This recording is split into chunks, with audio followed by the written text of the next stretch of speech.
DMERचं काही निकाल लागले, पण अजूनही अनेक पदांचे रिझल्ट बाकी आहेत. आणि आता सर्वात मोठा प्रश्न म्हणजे पुढे प्रेफरन्स प्रोसेस सुरू होणार का? कारण आत्ताची अपडेट हजारो विद्यार्थ्यांसाठी खूप महत्त्वाची ठरू शकते. नमस्कार मित्रांनो, तुमचं स्वागत आहे रावीस करिअर ॲड्डावर. मित्रांनो, DMER भरतीमध्ये काही पदांचे रिझल्ट आधीच लागले आहेत, पण अजूनही अनेक कॅन्डिडेट्स इतर पदांच्या निकालाची वाट पाहत आहेत. विशेष म्हणजे आता डिपार्टमेंटकडून पुढील प्रोसेस म्हणजे प्रेफरन्स घेण्याची शक्यता वाढताना दिसत आहे. सध्या अनेक विद्यार्थ्यांना वाटतंय की रिझल्टला इतका उशीर का होतोय, पण त्यामागे काही महत्त्वाच्या प्रोसेस असतात. सर्वात आधी कॅटेगरी वाईज मेरिट तयार केली जाते. त्यानंतर डॉक्युमेंट व्हेरिफिकेशन रिलेटेड चेकिंग होतं. काही वेळा ऑब्जेक्शन्स आणि टेक्निकल व्हेरिफिकेशनमुळे डिले होतो.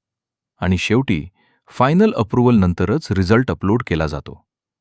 आता महत्त्वाची गोष्ट म्हणजे प्रेफरन्स प्रोसेस. रिझल्ट लागल्यानंतर कॅन्डिडेट्सकडून हॉस्पिटल किंवा पोस्टिंग प्रेफरन्स घेतले जाऊ शकतात. यामध्ये कॅन्डिडेट्सना उपलब्ध वेकेन्सीजनुसार ऑप्शन निवडण्याची संधी मिळते. पण इथे अनेक विद्यार्थी मोठी चूक करतात.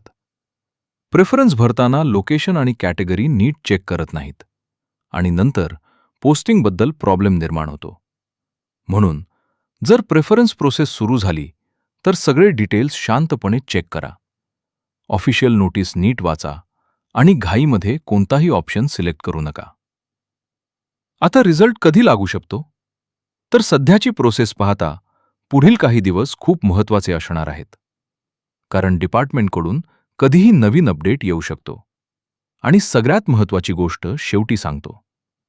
जे कॅन्डिडेट सतत ऑफिशियल वेबसाईट चेक करत आहेत त्यांनाच अपडेट सर्वात आधी मिळणार आहे. कारण अनेक वेळा रिझल्ट अचानक अपलोड होतो आणि नंतर वेबसाईट स्लो होते. म्हणून तयारी आणि डॉक्युमेंट्स रेडी ठेवा. कारण पुढची प्रोसेस कधीही सुरू होऊ शकते.